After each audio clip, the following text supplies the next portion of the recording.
Ladies and gentlemen, welcome to the Slip Safety Show. My name is Christian Harris and I'm your host, and as well as that, I'm the founder of Slip Safety Services. My guest today is Matt Hodges-Long, a fascinating guy who's got a really interesting background, which we didn't really get into too much in today's chat, but Matt's pretty active on various social media and other content platforms, so you can dig into that a little bit if you like. What Matt is doing at the moment is a couple of really fascinating things. He's doing some really great work around the attack back against the coronavirus, and he's put together a bit of a platform which he'll tell us about that's proving really useful on a local basis to try and coordinate the response. He's also got a business called Track My Risks, which is a way of basically digitally tracking all of your relevant risk documents, processes, etc., to ensure that everything's kind of up to date and being done properly as it should be. One of the topics that Matt's really passionate about is Grenfell, and we touch on that as well, and he'll give us some straight shooting views on that, so it's certainly well worth a listen. Before we get into the show, just a quick reminder that it'd be great if you could introduce the show to anybody that you know that you might think might benefit from consuming this kind of content. There are lots of us out there, like you and I, that are passionate about the world being a cleaner, safer and more hygienic place. And lastly, if you could subscribe, that would also be massively appreciated, and that would mean that you'll be kept well aware of any upcoming episodes as they are launched. So let's get on to the chat with Matt Hodges-Long from Track My Risks.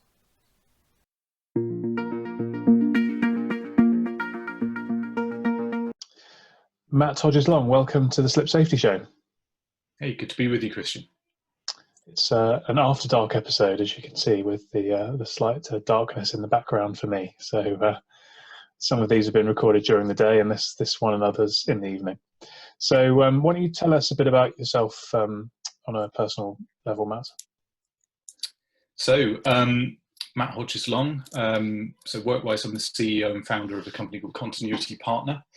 And that's made up of three parts now.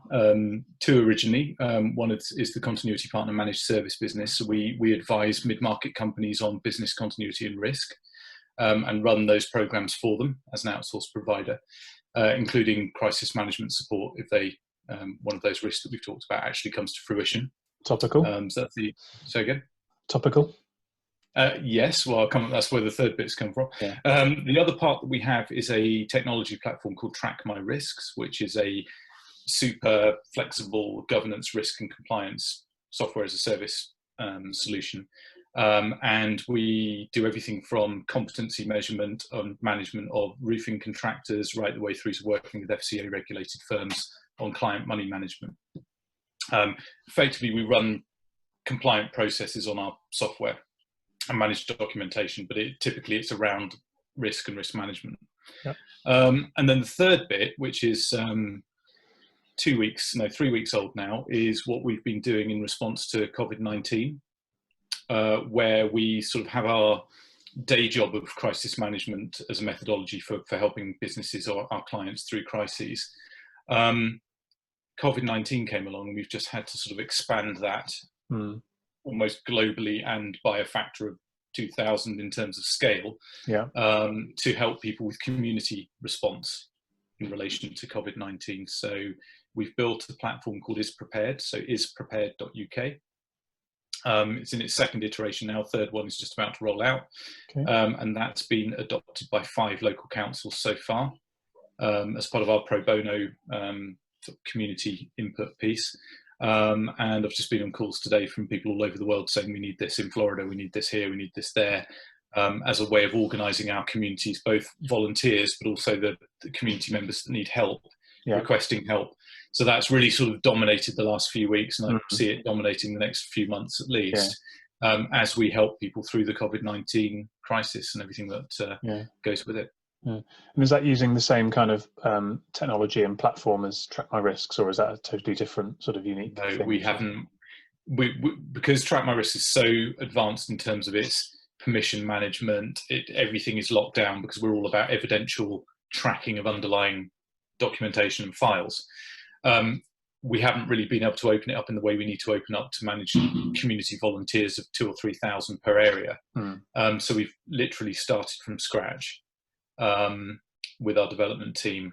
We will probably integrate them at some point in the future when things calm down, but for the moment it's very much a standalone. It's on the same tech stack as the Track My Risk platform on AWS, but it's completely separately built and ring fenced. But it's we're still trying to apply the same UX UI criteria and and the team's sort of desire to build great product, but doing it in a rapid prototyping kind of way. So it's all the normal rules have been disapplied. Have you been out and about then as a part of this? Because I've my youngest son's got asthma, so we've been very much shielding him at home. So although I've been getting out and having a bit of exercise, I've not really been able to see what's going on in the world, if you know what I mean. So if you've been out and about and doing stuff? No, I haven't. Is the word. No, the last time I had a face-to-face meeting, so with the team when we started this project, the Is Prepared project, was I was called into a meeting on the 16th of March, I think it was, where the core team in the first county or the first council district we looked after or set up with, a group of us got together, 4 of us in a room with the chief exec of that council. And that was the last time I had a face-to-face sort of physical meeting. From that day forward, I said to all of the team there that if we're going to be the core team in this area to build this thing, the last thing we're going to do is be in the same room again. We need to socially distance. So this was well before government was socially distancing or dissolving parliament or having virtual cabinet meetings. You know, this was us in our little area in Surrey saying that we need to risk manage this properly because we do not want to be cross-infecting each other. So that was a rule from day one. So apart from going out and walking the dog and occasionally going to the shop, I've just been based from here in the home office and, you know, spending my life on Zoom calls. I mean, I've got a bit of a sore throat because it's just the amount of talking I've been doing to the screen. But no, haven't been out, haven't met anybody physically. Most of the people I'm working with on, all of the people I'm working with actually on all the different implementations of the Is Prepared platform, I've never met in person. It's kind of weird existence, really. It is, but that's kind of the interesting way of the world, isn't it? Not just right now, but it's been a trend that's been developing over the years. I mean, you know, I've worked with people in the Philippines and various other places that have been helping with, you know, admin tasks or making videos or whatever it might be. And it's just amazing what technology can do to enable, you know, working totally remotely in a very kind of seamless way.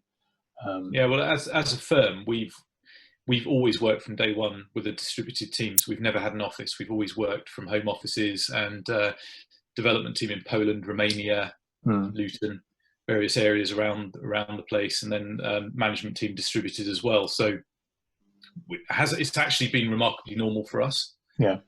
In that sense, we haven't had to sort of move everybody from our office and destruct our sort of core team because we've always had that remote operating model. But, you know, up until now, people would look at us quite strangely and think, well, that's strange. You know, you're a company of this size and you don't have an office. Well, how on earth do you function? I think people are realizing now that you can. So we haven't had to go and build all of those tools because we've always used them. And so in that respect, it's been easier. It's going to be fascinating to see.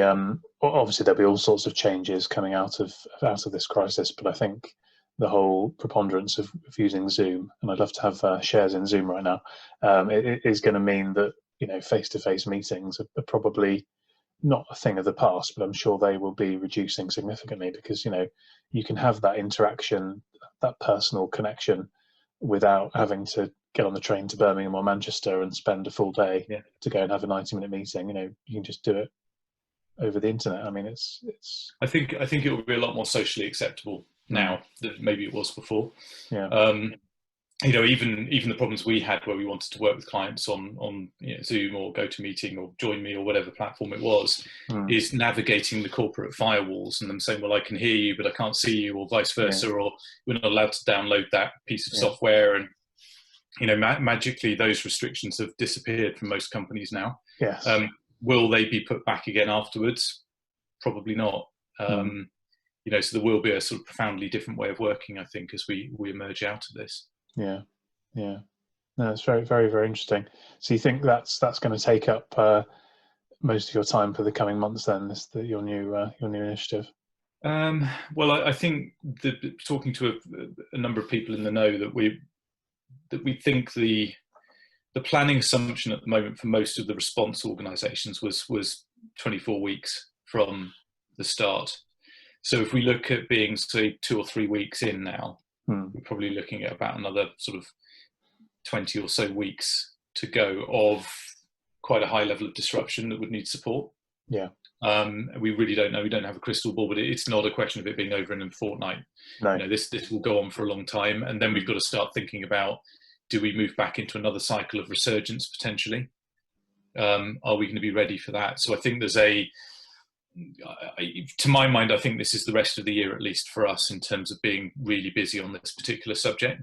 It would be great if it was shorter than that, but I just can't see a way that, if we start looking at all of the sort of collateral damage that's going to be caused as a result, that's before we even start looking at the economy and what that might mean to us as individuals. There's going to be a lot of work to do to clear up.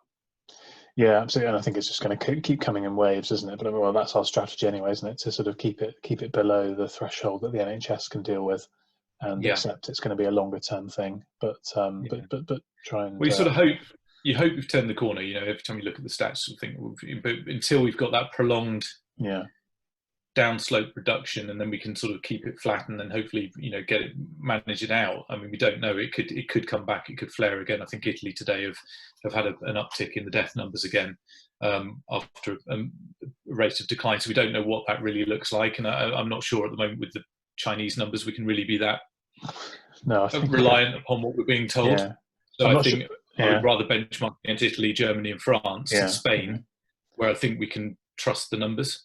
Yeah, I'm not sure you can believe everything or indeed anything you read on Twitter, but I saw something on there about China ordering 300,000 body bags or something, and then somebody saying, why would they be doing that if they've massively reduced their number of incidents? But I think we've got to be careful about that, and then we've got to see what happens in the States as well, because they were so late to address the issue that I think will be the general sort of collateral damage to all of this, and the sort of what the nuclear winter afterwards is going to look like in terms of which organisations pop up again and carry on, and which ones just never come back. I think there'll be some profound changes, and I think there'll be people with a strong balance sheet now. I think will only get stronger, because I think the buying opportunities are going to be huge. Consolidation opportunities, so airlines and things like that. We'll see what happens. It's going to be a rocky few years, at least, I would have thought, as this all sort of settles afterwards. Yeah, well, it's normally about 2 years, isn't it, after any sort of shock to the economy, where the sort of downturn happens, and then you start to see the uptick after about 2 years. So, 18 months to 2 years. So that's that's certainly a fairly long road ahead. I mean, they've obviously tried to do everything they can. They as in the government, and all governments are trying to do whatever they can to mitigate it as much as possible. But you can't have half the economy shutting down and expect that everything's going to be smelling of roses when it starts up again. Yeah, I mean, I suppose the only saving grace really is that everybody's in the same boat. Yeah. So whether there would be a sort of a general rebalancing, I'm not an economist. I don't know how these things work necessarily, but it's not as though it's just a shock to a single country. No, exactly. Everybody is affected to a certain degree, so it's a global rebalancing as opposed to a country that's suffered. Yeah, I mean, if you look at the Corbyn sort of spending plans, I think they've been dwarfed by what we're now spending. But obviously, that's on the. Well, they look quite conservative now, don't they? Yeah, that's in the context of the whole world doing something similar rather than doing it in isolation, of course. Yeah, interesting. So we'll see. I don't know how long this, how long it will take us to pay this off, or whether it would be sort of like the war debt. It's just generations worth of debt payments to pay the bill, or whether we just put the printing presses on and all print some money. I don't know. Yeah. I'm just hoping that the Treasury kind of can find a way through it, and the global system can find a way through. But I think for individual companies, there will be winners and losers out of it. That some people will do very well commercially out of this issue. But societally, it's going to be a struggle. I mean, we see it as potentially, quite a good thing for us from the perspective of people will be more attuned to cleanliness and hygiene than they were before. So, we believe that there'll be opportunities for us to be helping more people with that, because I think whereas before, a clean leisure centre or a clean shopping centre or a clean restaurant toilet or whatever was a nice to have, realistically, I think going forward it's going to be a must have in lots of cases.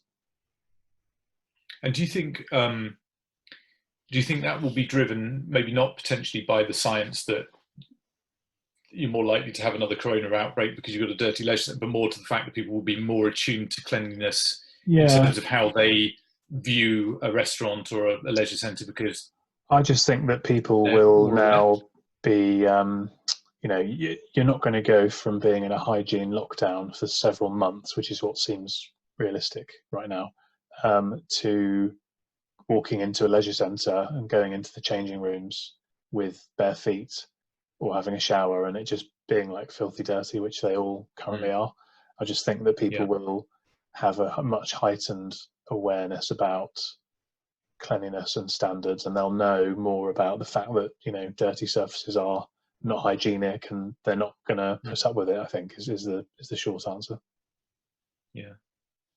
So we'll see. That's my hypothesis at the moment anyway.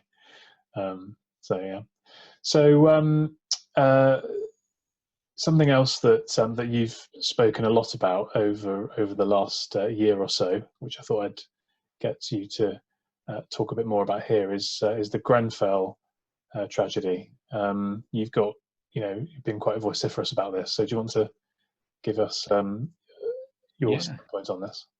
I mean, I think it is, and this actually ties to COVID-19 as well in terms of the preparedness and reaction. Preparedness beforehand, the ability to so allowing these issues to become issues that are as large as they are, and those sort of systemic failings, but then how organisations deal with a tragedy like that, a crisis event like that, a disaster, call it what you will, and then the learning afterwards and the behavioural change. So it becomes, so in terms of what we're specifically doing in relation to Grenfell, is supporting organisations around building safety, really, and sort of saying that Grenfell identified systemic failings in a number of areas, but one of them was around the lack of availability of documentation, things like emergency plans being 13 years old and never being looked at, simple safety checks and certifications that weren't in place or had been forgotten or missed,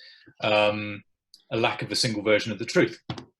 So as a result of that, the Grenfell inquiry happened. It was led by Dame Judith Hackett, and it was called the Building a Safer Future report that was generated. And throughout that, there were constant references to information and record keeping in high-risk buildings. And they called it the golden thread. So they were saying that really, from cradle to grave of a building, you should understand how it's built, what the systems are that run, that it's being maintained properly, and that should hand from agency to agency through the design and construction and management phases, and residents should be engaged in the process and should be aware of what's going on within their buildings, etc., etc. And we looked at that and sort of said, well, actually, that's really a key application or key attribute of what Track My Risk does anyway. So let's start positioning that as being a significant part of the solution for building safety. That's gone on through various iterations, working with cladding groups that are stuck in unsafe buildings now, tying in with the insurance industry, and really trying to sort of push government to say, there are simple things you can be doing, government, to address these issues. You don't have to wait for years and have endless committees to start making incremental change. And one of the things sorry? But that's what government's like. I'm hoping now with all this that maybe there'll be a new sense of urgency, and listening to experts from outside the government and sort of saying, look, there are simple iterative solutions here that could be implemented at very low cost, quickly that would make a big difference. Yeah. So, recently, just before COVID kicked off, we launched a report that was called the Mountain to Climb Report. And that was just looking at, we reviewed 300 high-rise buildings across the UK. Right. And under the regulatory reform fire safety order, all of those buildings need to have a fire risk assessment. So we found these buildings with fire risk assessments, and then we said, okay, within the new building safety regime that's coming, those buildings that are above 6 stories effectively will need to run their fire risk assessment every year. Mm-hmm. So we just did a very simple check on 300 buildings, which was, how old are their fire risk assessments? And I guess. So what do you think? I bet that over 90% hadn't done it within the last 12 months. No, they were slightly better than that. I think it was 32%. Okay. Within 12 months old. Well, which is still really bad. Yeah. Of the remaining 78% or whatever, 68%. The worst one was one council area where we took 11 of their buildings. All 11 were expired or beyond the 12-month point. The average days over the 365 renewal date was 790 days average. Whoa. And this is in the context of Grenfell Tower being nearly 3 years ago. Even despite a tower block similar to the ones that we were looking at within council control, Grenfell had happened, they still hadn't bothered to renew the fire risk assessment in buildings just like Grenfell. Staggering, isn't it? It is just ridiculous. And then I proposed last year to the Ministry of Housing the way that they could deal with that, and that was just a voluntary register of fire risk assessments, and just asking all of the landlords. We know where all the buildings are. There's 11,383 buildings like Grenfell Tower in the UK or in England. We know where they are. We pretty much know who owns them or who manages them. Let's put those dots on the map, and we'll turn them green if they've submitted a fire risk assessment. And it's a voluntary code, and then we'll praise the people that have, and we'll leave the ones that haven't read. Yeah. There's no need for any new law. It could have been done a couple of years ago, not a problem. And then we can start reviewing what is submitted. And lo and behold, they've ignored it. Right. So we weren't talking about revolution. We were just talking about asking people to do the right thing. Yeah. And we know that when you put that transparency into it, if somebody's got a 5-year-old fire risk assessment, they probably wouldn't want that to see the light of day. So they might well go and do it again. And that fire risk assessment might spot something that ultimately can be fixed that stops people from dying. And to me, it didn't seem like a big ask. No. But to get the government interested, despite all of the rhetoric about we can never have another Grenfell, this is awful, it's a tragedy, the behaviour doesn't match with the rhetoric. Yeah. And I think that's totally disingenuous. I saw something that we judge other people on their actions and we judge ourselves on our intentions. And it sounds to me like that's what's happening from the government on that. I think it's a massive project to sort out building safety. And the way I like to work is I like to continuously improve, and we'll break it into bite-sized chunks and we'll move. But as long as the momentum is in the right direction, that's good. Yeah. Whereas, and I would sort of describe that as an agile approach to solving a problem, if you put it into software terms. Whereas I think what government tend to do is waterfall those. So they're sort of designing the perfect and then spend 10 years not actually doing anything and then move in one big step. But the trouble is, for the 8 or 9 years it takes to achieve that point, more people die and more people suffer. And you really have got to take that iterative, agile approach to solving these sorts of problems, in my view. But I'm not the Secretary of State for Housing. No. So what do I know? Yeah. Well, I think you're right, personally, not just on huge issues like that, but even just, we're both small business owners. And I think even in your own business and on a small scale like that, it's kind of getting stuff done and into the marketplace or testing it, or, an idea is worth nothing. It's all about how you implement it, isn't it? You sort of have that, you'll know it, Christian, where you do your to-do list and you've got 40 things on it. And you probably only might get 7 or 8 done in a day. So it's about priorities, isn't it? And saying, okay, which ones do I need to push to the top and for what reason? And you dynamically changing and then something drops in from the outside, and you just drop the 5 you were going to do, and you add 5 new ones in, or whatever it is. But this sort of dogmatic, we're going to stick to this approach. We're not going to listen to anybody around us. We're not going to take any inputs. We're just going to do our own thing in our own time. To me, is not the best way to proceed. So there are still lots of buildings out there in the UK that could be the next Grenfell. As far as I'm concerned, the government will have blood on their hands if that happens. They've had a few close calls. A lot could have been done to rectify this, or certainly improve the situation, and they failed to do it. So as far as I'm concerned, at the moment, I'm politically giving people a free pass at the moment because they've got to deal with COVID-19. But this will come back again, and I will continue to make an issue of it. Solutions are there; they're not expensive. They just need to go on and engage. And it's a real shame that the sort of the momentum that we had built behind that has all sort of been circumvented by current events. But that will come back, and there are still a lot of people living in dangerous buildings, having to pay huge amounts of money for waking watches and temporary alarm systems and recladding of buildings through no fault of their own, set against the backdrop of self-isolation and joblessness and all that sort of stuff from COVID. So it really is a toxic mix. Not fun. So speaking of trying to turn the Titanic, how have you been getting on with the insurance world? Challenging. Because on the face of it, and you and I first met in the context of Track My Risks, and we've tried to work together with some insurers and brokers, and had some success, of course, and made some instructions. But it seems like a no-brainer to me. You'd think that the insurers would be biting your hand off to get this into their client base, because surely they would want to know that everybody ticks all the boxes and has everything done properly. You would think so, but the behaviour doesn't always marry up to that. I think there's one sort of at the cynical end. You sort of say, well, if you've priced correctly anyway, you've priced in the risk correctly, you're not going to lose. I think it's the simplistic way of looking at it, but generally, I think if you look at risk transfer to insurance as being downstream of risk management, and I think that's a sort of, if you look at it from a company perspective or a purchaser's perspective, it's much better. I've got seatbelts and airbags in my car, but I'd much rather not deploy them.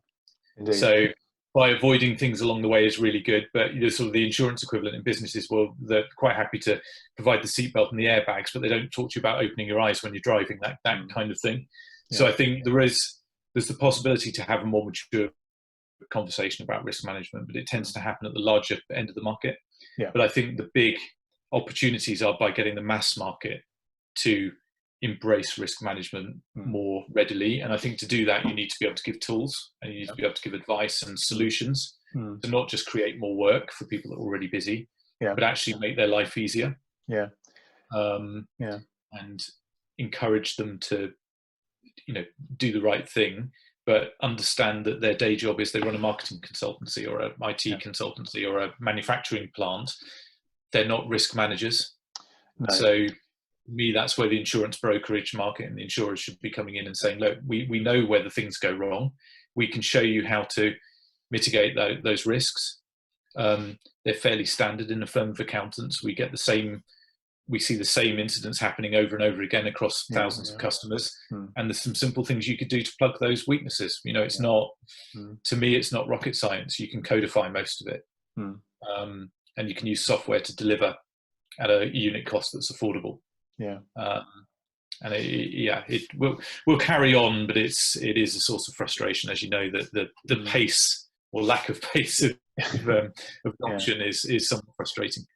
Well, it's another marketplace that the new world, if for want of a better term, will shine some light on potentially, because again, as with cleanliness, as I mentioned, I kind of feel as if people are going to be maybe a bit more attuned to risk management more generally. Certainly, any business owner, I think, is going to be thinking about, well, what if this, what if that, going forward, because every business in the country, 99% of businesses in the country, I suspect, would be going bust were it not for this government intervention of various kinds, and therefore that kind of just shows that actually, we are quite fragile, all of us, in different ways. So I wonder whether, we might have more joy at trying to get some more proactivity in risk management as well, and that could be another upside. I think that could definitely be a legacy. I think, having spent a lot of time talking to clients around things that might happen, and having sort of interesting debates about likelihood and probability, or impact and likelihood, or moreover. I think now the things that were probably perceived as being at the more ridiculous end of the scale are probably more believable. And the counter argument to that is that people will say, well, look, we steered through and lived through COVID-19. Nothing will ever happen that's as bad as that. So there might be a counter argument, which is just, well, it happened after Hurricane Sandy, where people sort of said, well, that's a 1 in 100-year thing. It's happened. It's not going to happen again. The mindset is one of, we lived through it, therefore I don't really need to worry about the similar thing happening again in the future. So it'd be interesting to see psychologically what camp people fall into. Personally, I would be, if I had the bandwidth to do it as a business owner that sort of was furloughing staff or whatever, if I possibly could, I would be capturing all of these learnings now and saying, look, we're going to reinterpret that into our planning for the future. We're going to be a completely resilient organisation. And because a lot of workarounds are popping up, and those problems are being solved that were previously blockers. So let's just make sure we keep that. I find it hard to imagine that people will go back to the way they were before. I think a lot of those things now, the video platforms, remote access of systems, those sorts of things that they've had to get in place, mobile devices, I can't see that they're going to take those away and go back to sort of fixed ways of working in offices. So it'd be really interesting to see how the whole thing shakes out. You wouldn't want to be an office landlord owning lots of buildings, I don't suppose. And from a governmental perspective as well, I just think, because I'm not an expert on this subject, but it strikes me that we're going to have another one of these at some point, and I suspect, the reaction should be, we should just put the whole world into lockdown straight away, and that should kill it out and stop it from spreading. So it'd be interesting to see, whether we learn from this in all sorts of ways. I think there is an opportunity for overreaction as well. So the next time somebody starts coughing in China or whatever it is, that that it could be that it could trigger a contraction across the world anyway, in the anticipation that it's going to spread. So it is a difficult line, but I think our criteria for lockdown and that sort of reaction will be clearer. And I think our ability to cope with the lockdown will be so much stronger, or so much better. So I think we can, and one of I think the incremental lockdown in the UK, I think, was probably born out of the fact that people would have planned it and said, well, how on earth will we function? We won't be able to get food on the shelves. We won't be able to get people medicines, etc. We've got to ease into this, but that time it took to ease in could have cost thousands of lives.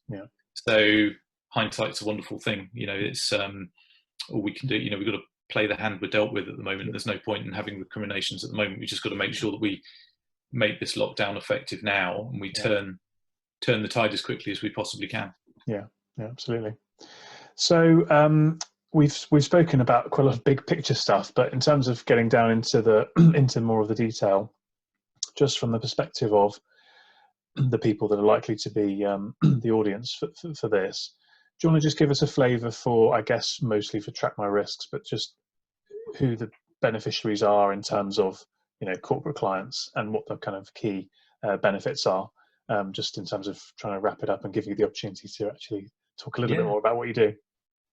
So I think typically what we end up working with clients is removing sort of spreadsheet-based tracking processes. So whether it's gathering information for roofing contractors to license them at scale, whether it's complying with senior manager certification regime with FCA, making sure that we can prove that certain people have got certain information at the right time, the fact that we're not allowing documentation and policies to go past their expiry dates, insurance certificates expiring, pretty much any file that has a date boundary on it, we can tag, organize, securely permission to an infinite number of people. So it's really great where you've got people that need to collaborate on, on documentation, or you're outsourcing, for example, slip safety or cleaning to a third party, and that you produce evidence that you've done your job properly within a particular leisure centre. You just literally upload that into the system, and it's available for the leisure centre operator to see in real time, and it will remind them when you've got to come back and do it again. Yeah. So things like fire risk assessments, and we do that with parent control, so we can deploy hundreds or thousands of similar environments out to end users with parental templating. So it's very much where you've got sort of multiples of anything is really good. You can do individual site by site, but where you've got multiple. So if you said, I want to do 1,000 McDonald's restaurants, for example, you would just design needs to look like per restaurant. That's templated, and then you just literally run in all of the names of the restaurants, all of the locations, and we also create all of those accounts to deploy to each of the managers locally. So it's very much about scale. And then everything that passes through and across the platform, including users logging in and accessing underlying files, is all evidentially logged in an immutable log. So, and we can measure behavior. So ideally what you want to get to a point of is you can say, not only am I compliant, or demonstrate all of that through our behavior, and it's an ingrained behavior. And then various lights flash if you get it wrong. And it keeps people out of trouble generally. What is it you say? Out of jail and out of court or something? Oh, there's a few. Our strapline is saving lives and careers. So at the extreme end, will save a life, but just definitely will save someone's career when you can turn around and say, well, there is the evidence that it wasn't my fault.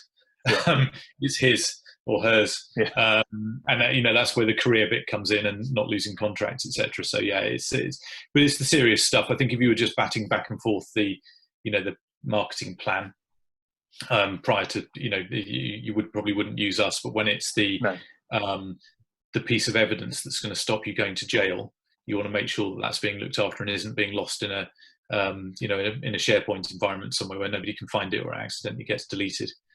We can put very rigorous control on those things. Yeah, quite right. Great. Well, thanks very much, Matt. Before we wrap up, do you want to just let everybody know where they can find you and how they can contact you and follow you and so on and so forth? So me personally, best place probably is LinkedIn. So Matt Hodges-Long, or Twitter at ContinuityPTNR, Continuity Partner, or at Track My Risks, and trackmyrisks.com or continuitypartner.com for web. And then on the COVID-19 side, we have a website which is isprepared.uk, but you can find us through all the other channels as well. And the worst comes to the worst, if you hit Christian up, he'll put you in touch with me if you can't find me. But that's me. I can't imagine there are that many Matt Hodges-Longs around. I don't think there's any apart from me. So which is both a blessing and a curse. Yes. Just find me anywhere. Just find me on Google. Yeah, good stuff. All right, Matt. Well, thank you very much for your time. Very interesting discussion, and hopefully that's given people a flavour for the value that you and your platforms and services can bring. So thanks very much. No worries. Okay, good to talk to you. Cheers.